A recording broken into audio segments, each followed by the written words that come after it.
I'm Catherine Sheeran, the host of the new podcast, Horse Tales with Cat. Today, I'm interviewing Jill Henselwood. I'm so excited to share her story with you. Anyone who is an equestrian in Canada is familiar with Jill. Jill has qualified for 3 Olympic show jumping teams. She was a team silver medalist in the 2008 Olympics in Beijing, and she remains the only Canadian woman in history to win an Olympic medal in show jumping. She also won the individual gold medal at the 2007 Pan American Games in Brazil. Not only has Jill excelled as a rider, as a coach, she has personally seen 7 of her students advance to represent Canada as team members. Welcome, Jill. Jill, I have often heard riders say that they did not choose the sport. The sport chose them. What was your first experience with horses? How did you get started? I got started at Silver Spring Farm, which was where my family lived in that end of Ottawa. And that was just a place where you could have lessons. And the arena was around the back underneath in the stone. But it was pretty cool. And they actually had... the people that helped the horses were from the Ottawa Association for the Mentally. So we got to know the little kids that had trouble and help them sit on a horse and pat a horse. And so I started to teach when I was not even hardly 10 years old. These little kids that had Down syndrome and that sort of thing and loved the animals, and the horses loved them, and it made their week, made them even behave well because they could come and do that. And my pony did that for the little kids with Down syndrome once a week, and I was part of that. So I guess in the beginning, when I was learning the horses and loving the horses, I also learned to love having people share with me my impression of the horses. Oh. Now, where did you go from there? At what point did you start riding and showing? So I showed there on my pony and, did pony hunters and equitation and all that stuff. And into my teenage years, there was people at that farm that had moved to Kempville, and they had 2 lovely mares that they had brought that they wanted to breed, and they took them to Juniper Farms to use Grecian Isle. And they asked me if I would come and ride them and help, and I babysat at their farm. I was about 15 years old, and Bob Henselwood noted that I was riding and whatever, and he said, would I take on the job to show the stallion just in exhibitions, so that it was a girl riding him and that people could see what a lovely horse it was. So that was my first introduction to Juniper Farms. By the time I was 20, I was married to Bob Henselwood, and he made my debut with Ian Miller because I was 20, to get more education and more skill training. And so I was also in university at that point. So I did 4 years of university, and I trained with Ian Miller. And that was the beginning of my real career. Ian Miller, we had a stallion that did hunters in Florida. On the way back from Florida, he said to Bob, this girl is pretty talented. She needs a jumper. So Bob bought a stallion, and it was a jumper, and it was called Tex. That was my first one. And so I started my jumper career, and I'd done a lot in the breeding horses, training, raising up the guys that to make them marketable, etc. And then I had a stallion in my first jumpers, and obviously he had a job too, that stallion, so he had his own living. And I was about 4 years outside of university, end of the 4th year of university, and I had qualified for the national team. And from 2001, I was on our national team, and I was a team member all the way to 2012 at the Olympics in London. And at 2015, I rode one of my students' horses she was in school and too busy, at the Royal Winter Fair, and I was Canadian champion at the Royal Winter Fair on the kids' horse. Wow. And he was a horse called Farfaloo, and he ended up being U25 champion the next year. He ended up junior jumper champion at the Royal Winter Fair, and he took her on the young riders team too. So, there's always somebody with me in my story that I shared the sport with and loved it. And I always love to share it. Like, you're doing really well and you love your horse and you say, feel this. Come and feel this. Isn't this amazing? And so sharing it like that, it motivated me that we had more of a team around me, people that really cared what I did and to help me a little bit and to help get me organized and stuff. I had a team my whole life, and I had a teacher my whole life. Ian Miller, Emil Hendricks, in the dressage, Ruth Kosh. So I had so many good teachers, and as we went in the world, whoever was there as a top rider, and I would say, that was really good exercise you did. Could you teach me that one? And they would.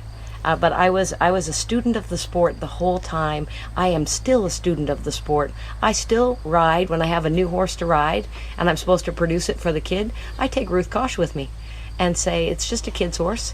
And, I pay for my lesson and ride somebody else's horse because I think the information that they give you to make the walk proper, to make the off the aids proper, it makes your work a little bit more detailed. And if you've forgotten to do something, they review it and you put it in. And isn't that the way that any top athlete gets to be world class and well ranked, is that they have a little bit of input around them to just give eyes on what they're doing and some input, and immediately you go to improve every day. And isn't that fun? And you finish your day and you're so happy with yourself to improve the horse, improve. That's what I love. I think it's interesting. There's so many things that you just mentioned. The first one I wanted to go back to is you were saying you're a student of the sport. And I think that is interesting because people that don't ride sometimes wonder, why do you still need lessons at this point in your life? I still read books when I'm going to go teach. The night before, I can read the manual from the German equestrians that produce. I read George Morris. I read, you name it. Those books, I have I'll bet you I have 30 books on my side table. And just before I'm going to go teach, I pick one up and I read a few chapters of it and get that in my head, just as current information or review of stuff that's classic basics that, maybe you do naturally, so you don't, bring that ABCs to the lesson. And I sleep on it, and I'm when I'm waking up, I remember what I read. And so doesn't that make me an incredible researcher and student of the sport? But I like to improve and for them to improve. I don't want to go and stand in the middle of the jumping field and have the kid do all these pieces and doesn't get any better. And am I going to feel good about that? No, I want it to be so good that you're like, wow, that was good. If you're not positive and inspiring, you should not be a teacher. That's a very valid point. And one thing that I've always admired about you is your work ethic. I have to admit, I had the privilege of being trained by Jill years ago, and what I always noticed was she was always there in the barn working. Where does that work ethic come from? Is it from your passion of the sport, or is it something in you? Is it something you learned? I believe that the detail, that detail takes you to the top, is an Ian Miller. And I trained with Ian Miller. He rode my horses. He helped me internationally. I was there for 15 years. And he was, if you don't do the detail, you don't look after the detail, something will go wrong, and you could have looked after it before you went. And that's a sad way to have it go wrong. And so being at the barn and making sure your horse has fresh water and that your tack is good and that there isn't, a piece of tack that's going to break or that sort of thing. It's the safety of the sport. I think that's very important. I'm always early when I'm going to train, and I always bring all my ideas of trot rails and cavalettis and placement rails to the jump. And we use a ground line that is plastic, so it's a plastic pipe cut in half. So if the horse lands on it, it squishes, it doesn't break, it squishes, comes back up, and doesn't bruise the foot or do anything. I take those with me so that if a horse isn't jumping across, I use plastic ground lines on the front and on the back, white ones, and it's basically a pipe cut in half, plastic, and so that I take all kinds of little things that just aid the rider in teaching the horse the right thing. And I think that's part of reading and doing technical knowledge and sharing it and trying to improve and make sure that that rider is pleased and working hard and motivated. And that's the whole goal still in my life. I'm only happy when it's like that. Does that change the kind of client you will train? I'm curious because I see a lot of younger riders coming up through the ranks today that might not necessarily have been taught the basics. Does that, I guess, present a challenge for you? And is there something you've observed in that reign that, as I said, maybe makes you choose different students to take on? So I had Juniper Farms from about when I introduced myself at 15 years old to, 2012 and longer, to probably, we closed Juniper Farms down to 2021. And so now I am a freelance coach. So you can imagine the different athletes that I get to meet. And some know about how you do detail and how to write down what your goal is for that day, etc. And some don't. My favorite teacher, Ruth Kosh, who's a dressage teacher, she can teach anybody. She can teach the most untalented, unmotivated person, and she teaches them well. When we did clinics, for me, there was a little bit of a manager who made sure that the kids were solid enough and not weak and not scared that I would get in trouble with them. We had a strong enough athlete pool because it was a clinic, and you've got audience, you've got groups, you don't have as much time to do one-on-one and sort of talk about the theory to the kid. And so I was careful there, I must say. But right now I teach in Toronto a little bit. I teach in Sherbrooke at two places, one where Mac Cohn's groom, Dominique Maida, is. And I teach all across Ottawa, little bits. And so I'm learning how to deal with the fact that not everybody has sort of a book that they write what they should be doing. And I just try to do it in such a positive way that they can see that that they have improved, and then they're motivated to do more, as opposed to thinking, well, that's a lot of work, I don't want to do that. So I think motivation and positive is the way to go in this day on any athlete you meet. And are there any basics that you feel a rider should have going into jumping, period? Yeah, I think that the riders, first of all, like when they're taking lessons, they have to have a few seconds without their stirrup. So they're not tied on with their stirrups. They're actually down and around their horse and in the center of the balance. And that's a really good basic to go jumping. Because if you can't sit the trot, post the trot without stirrups, get your stirrups back, extend the trot, collect the trot, you probably aren't in the middle of the balance well enough to push that horse if he needs to go forward with your core and your seat bones and your lower legs. And on that same vein, is there any specific exercise that you find is kind of universal in prepping horses for the ring? I think that the walk work, I always walk beside them. We have a little walk race in the corner. I say when his left foot comes forward, my left foot comes forward. His right foot comes forward, my right foot comes forward. Not that I have 4 feet. And I say, I'm beating you by 2 inches in the length of my step. So beat me in the corner without causing any harm. Get that hind end to come up a little bit more and push so that you can stretch the front end. And so the walk work is the very base of my jumping work. And then trot rails, and then canter rails, and then little things where you have a rail 28 feet, another rail 37 feet, that's 2 strides and 3 strides.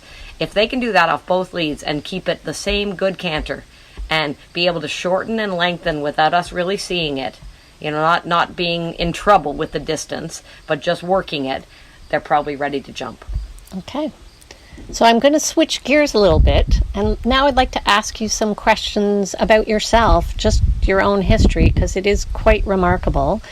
And the first question I have for you is 2007 Pan American Games. You're the gold medal winner, and you beat Rodrigo Pessoa and Eric Lamaze. I just wonder, first off, how did you feel in that moment? And I guess secondly, how did it change things for you moving forward? First of all, my teammate Eric Lamaze, we get to the Pan American Games, and he said, guys, we did not come here to take no risk. He said, we came here for podium. And so when we walked, I was the fastest in the speed phase, the first phase, for the first time in the history of the world for me. And that put me in the lead.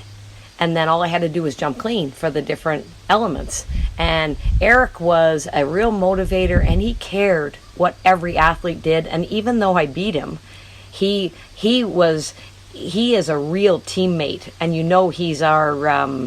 he's in charge of the team right now, because he always had that in his soul, And for me to be leading and then win the Pan Am Games, that gave me basically the first time that I had truly qualified and was able to go. And we had an offer on special ed about a year out from the Pan Am Games. And my whole group said, you've tried now for some seasons to get here. We're not going to sell him. You go. And so I was backed up with that. I had Ian Miller and Eric Lamaze. Talk about the best team in the history. I had Matt Cohn. I was the only girl on the team, but basically Eric Lamaze is, if he was a hockey player, he'd be the most famous hockey player in Canada. He was a famous athlete. Ian Miller had been to 10 Olympics. That was the 10th Olympics when he was with us. And we were a strong enough team to give, not only did he have the good score, but he had us giving a score too, to be silver medalists. So, that gave me all incentive to, be ready for the next level.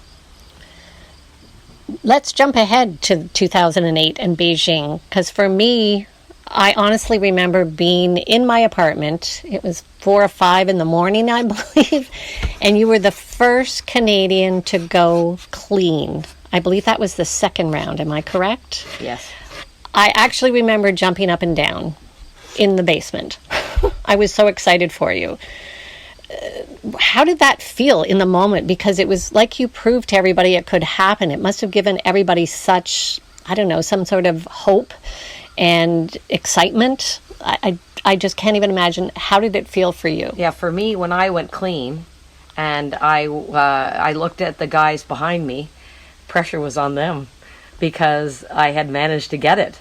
And now, wow, for me, I was so overwhelmed and happy, and there was no pressure. It was on the guys. And so it was fun to watch them. And, we were looking to change the history of the sport.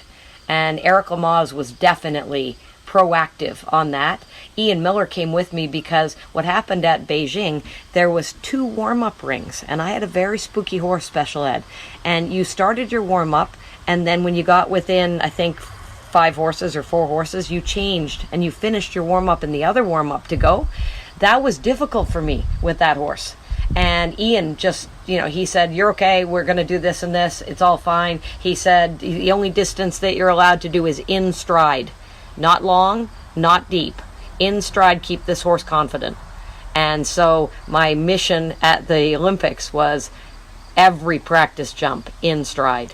Wow. Bit of pressure. It was that was cool because obviously I had enough experience at that point. You knew what you were doing. You could stay out in the corner longer and give yourself a little more room because it's a warm-up ring. You can do whatever you want. But Ian said that, and that was, I think, part of why I could jump clean. because it was suitable for that horse. The perfect technical assist for that horse rider combination for the top games in the series Olympics. So how did that change your riding trajectory after winning a gold and then a silver? Did it have an impact in terms of people coming to you, wanting you to ride their horses, to train their children? Yeah, I think the training, obviously it wasn't difficult. I had athletes that really enjoyed being with me, that I was positive and always trying to keep them really happy. And for me, the horses I got next, I got George. And I never would have got George if I hadn't had the career that I'd had. He was with some top people, Richard Spooner. And Richard said the guys basically thought that he couldn't be trained. He was a little tricky and a little bit of blood. You put him on the truck and he would try to kill the truck. And Richard said, I promise you, with the fact that you'll work at it every day and you will give it your full effort, you will get him. And I said, are you sure? Because he's a big horse, big chestnut horse. He was 17-1. I said, are you sure he's not too big and too strong? He said, absolutely not. All he needs is somebody that makes him the focus to every day. And he said, he had a Grand Prix horse at that point that took that, and he couldn't do two of them where that horse is the focus every day. So he let me. He did the trial, and Bob Henselwood built the jumps to the top of the standard, a pair of boxers, a pair of verticals, and to the top of the standards. And Richard knew him. He was green at the time, and Richard can ride almost anything and hold on to it and drive it with perfect confidence. And he jumped clean the whole way, and he pulls up and he says to Bob, what else do you want me to do? He was already at the top of the standards, but he did the trial. I rode the horse, I flatted him, I got him ready, I showed him once, and Richard said, make sure you focus on the next jump, because he can be a little funny when you're out in the corner. And and Richard helped me go to the London Games, because I was doing the trial at Spruce Meadows, and he came to help me. And I remember one thing that was really tricky to go inside this part. He said, you're going right around, don't get him confused and spooky. And he said, you might have one time fault, but they'll take you anyway because you jump clean. And I said, really? We're going to make a plan that I have a time fault? And he said, I'm just saying, that horse is a little funny still. And so we did it for that horse. And I was successful, and I made it to London. And I would say, in his own way, I always thought George, in a way, was the best horse in my life. But Special Ed had the biggest awards. And Special Ed is still here, and he's 28 years old. He's healthy, he's sound, he's got a good body. He gets looked after by Dr. Lunny and Sandy Patterson and me. One of us is his nanny every day. Wow. It's interesting, because I was going to ask you if you had a favorite, and it sounds like you've answered that question with you had two favorites. Now, I also want to go back to 1996, because I do remember the horse Ariel, who you qualified with for I believe was that Atlanta? Yes. But you chose not to go, and that was a pretty brave decision, I felt, on your part.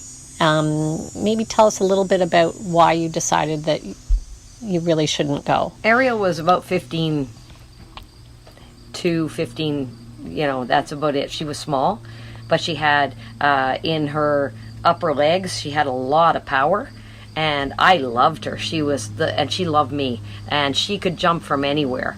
But she was not big, and she was careful enough. And when I qualified, I won the Olympic trial. Tom and Ian Miller. Tom was our chef d'équipe for the team. Tom Gayford and Ian Miller both said we have to go to 2 events, the way it's set for Canada, 2 events before we go to the games. And they said, you're going to kill the confidence of this horse where we're having to go. And you're not allowed to just come off winning in Canada and come just to the games. Our plan is this. And we really think that you might not be able to do it with that horse. And I loved the horse so much, and she was owned by a former student of mine, a young girl, and she had gone to school and wasn't there. So she was actually for sale, which is why I got to show her. And I didn't want to ruin her in her spirit. And so with those guys saying that, I made the decision not to put her at risk with the way we were having to do Aachen and then another show, Luxembourg, and then the games. And the owner of that horse, the next morning, and it was only a 5-minute decision at Spruce Meadows. You had to make it now because I won the trial. And the owner decided that any athlete that wouldn't take their horse to the games was not an athlete for him, and he sent the horse to Mario Delorier. And I drove home all by myself. I loved that mare. It's why I didn't want to do it. I had hives by the time I drove from Calgary to Ottawa. I went to the doctor and they said, what's going on? What did you eat? I said, nothing. This is what happened. He said, you'll be fine. It was stress because I truly loved her. And Mario said, how did you jump so big on this one? And I said, well, Ian Miller told me that, get a little closer to the oxer and then it's not as wide. And he basically didn't really ride her. He gave her to a girl. The girl bought her, and she called me from Florida, and she said, I've read the history of this horse. When I'm retiring at the end of Florida, do you want her back? Wow. So she sent her back to me, and we bred her. So it's lovely. It kind of came full circle. Because I can honestly say I remember her being at the farm when I was there, and it's true you had a very special partnership with her. Could tell that you loved her, and I remember you working just diligently with her, even in the warm-ups, doing single verticals, pairs of verticals, oxer verticals. So I really did think it was such a shame when she was taken away. And at the Pan Am Games with her, I was the only one who rode bareback to put her in the lockdown tent. I rode her with the halter, and I rode her bareback. She was so cool, and she had a good life, and we looked after her well. I missed her. It was like they took my heart and threw it on the floor when that happened. Yeah. Because I was looking to protect her and make sure she didn't get hurt. And the guy was basically a diamond miner, and he thought that I was not taking the risk. Yeah. Wow. I guess you would still do that all over again, though, right? Presumably, you probably wouldn't. If I had Ian Miller and Tom Gayford saying that they really believed lovely horse, but the trail we were doing on the way to the biggest effort that she would have to make at the games wasn't really right for that horse, was I going to ignore those guys? No. And I loved the horse, and I wanted the best for her. Yeah. And I didn't know that she was going to be. I mean, if I think back and I sleep on it, do I think I could have carefully done the Nations Cup and not maybe done the last individual round, which gets big? Maybe. But I was younger. I didn't have the experience in the sport.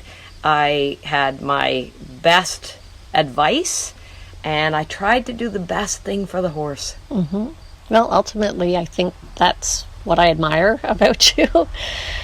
So I'm curious, there's been lots of probably challenges in your career. I want to speak to a little bit about the challenges just for women in the sport, because even though there's a lot of women that ride, it does seem like you have different hurdles to jump as a woman. What would you say about that? I think as a woman, the hardest thing is that if you get a German type horse who's big and heavy and slow, then the female athlete may not quite have the support unless they can train that horse to hear the aids and come up. And I think like a guy like Richard Spooner, guy like Ian Miller, guy like Eric Lamaze, they could ride a more cold, heavier horse than you would say is the right match for me. And so I was always a little bit careful that they were a little bit rangy in the body, a little bit light, that the front end, they could put their hind end forward and the front end was a little bit on the lighter side, not heavy. And then all of my skills and all of my best, getting them aerobically fit, getting them to be very good in the dressage, the classic basics, riding them really well, making sure they're fit and healthy, and doing gymnastics properly, and making the prep for it. It's on a bit of a blood horse. Now, there are people in the world that would say every guy wants the blood horse too, actually, because it's probably a horse for the podium. The horse that's maybe a little bit more cold, that you have to use your whole strength to have him forward, may not be the champion at the Olympics. And that, I've heard it from a few that, yeah, if the girls pick a certain lovely horse, the guys would like that horse. And just because a few of them can ride the stronger, heavier type doesn't mean it's perfect formula for winning at the Olympics. So horses aside, in terms of the ride, do you feel that the sport as an industry is more difficult for women than it is for men? Do you feel like there's a different expectation from women as you move up the ranks, or if you're starting in the business? I think you're talking to the wrong girl to have an impression that there's a difference trying to get there than the guys. Because I've been with the top guys and I got there just as good as they did. Mm-hmm. And yes, I wanted to. I was motivated. I had a super team behind me. I think, this isn't a sport where the skills of a girl and the skills of a guy to have feel about a horse and to find their way with each individual horse differently. Like they say, Ian Miller's the master of the world at it. If a horse needs to be 8 inches farther away from the jump, he can do it every jump. I mean, he could ride every different type and he would adapt to make them the best. And I think that the girls in our sport, if they're motivated and they just have their eye on the goal and they don't look sideways and they don't compare themselves on their way to the guy who's a little stronger and, going a little faster at the time and whatever, they just practice and get their basics. I think that we are on the edge of having a Canadian 4-girl podium team. We had 4 girls at the World Equestrian Games for the first time. They weren't on the podium, but we're headed for Pan Ams and Olympics. It'll be interesting. I think that I am going to get joined in the woman front in our current athletes to be, I'm the only girl right now with an Olympic medal in show jumping, but I think I'm going to get a team. I think I'm going to get joined, and I think that they should know that they can and do it. I like your optimism, and I like the idea that it shouldn't really be any different for women than it should be for men, and that despite all the obstacles you've faced, you have hit them all head on, and as you said, you've stood on that podium with 3 men, so good for you. I think that's amazing. So I guess I'd like to finish with, where is Jill Henselwood going now? Because you've obviously sold Juniper Farms. I know you're currently looking for mounts, and what does the future hold for you? I would like to share the great experience on our Canadian team that I've had with across the nation with our girls and boys, and help them keep coming and make our next goal that we're gold medalists at Pan Am and gold medalists at the Olympics as the Canadian team. And meanwhile, obviously I have a lot of experience riding and preparing and doing the classic basics at the foundation of these horses, and I'd like to do that. I would like to find myself one more horse. I still have Special Ed. He's the only horse I have, but he's 28. I took him for a walk today, gave him carrots, cleaned his feet, and groomed him. And so I would like, I'm not really a breeder type that wants a baby horse. I want one that you can see the athlete. It's like the kids. You see the length of their legs and the general balance that they have and the feel that they have. So I would like a project. I don't have a farm at this point. I have a backyard, 5 acres. We've taken all our jumps. We've built a grass ring just as a start. and all beautiful jumps, walls and gates and Liverpools and butterflies and you name it. So I have a little tiny base, but I don't have a barn, an arena, a sand ring, and little team use my place at home here to help people between May and September, so that they're ready to jump on the grass at Ottawa show, which is our nation's capital here, and ready to jump on the grass at Spruce Meadows if they decide to go to Calgary. I know Calgary's been quiet for a couple of years, but it's starting back up, and that's where our team always did our trials. So I'm working at it, and I mean, am I sad not to have Juniper Farms? Yes, my partner there with Bob Henselwood was getting to be 75 years old, and he wanted to do the real estate, and he wanted my 2 horses sold.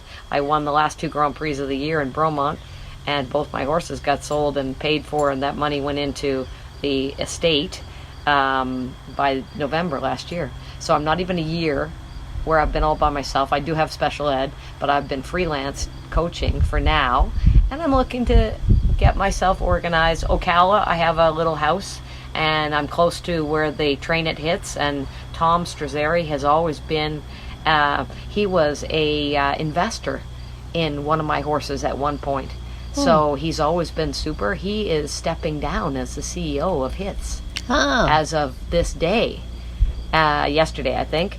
Wow. And but he's always been very helpful, and I'll use Ocala, in the wintertime to help the Canadians train and come forward, and just share what I can of what I know, and be as positive and as supportive and as helpful as I can. And that's my mission, so that at the end of my career, I not only did it, but I shared it. And I think that if I can get them to the podium, Pan Ams and Olympics, and I'm a part of it, I'm their support, as opposed to me, I had the team of support, then that would be a good goal. And I still want to, for now, I want to ride, help them prepare horses, do my part, do the technical, make sure they've got their dressage base, their, the classic basics. And I have a teacher that I go and stand in the middle, and she teaches them, and she's 76 years old, and she is amazing. Wow. So that's my goal for the moment, and we'll gently make that goal a little more specific as we go. Well, that sounds lovely. It's almost full circle, going back to when you were at Silver Spur and helping and motivating and sharing. And I just want to say thank you so much for sharing your time with me today, and just talking about your entire, I guess, history as a rider and a trainer. And I do look forward to seeing what happens next in your career. And any young girl that has a question or needs a little advice, I am open and free to give that. Perfect.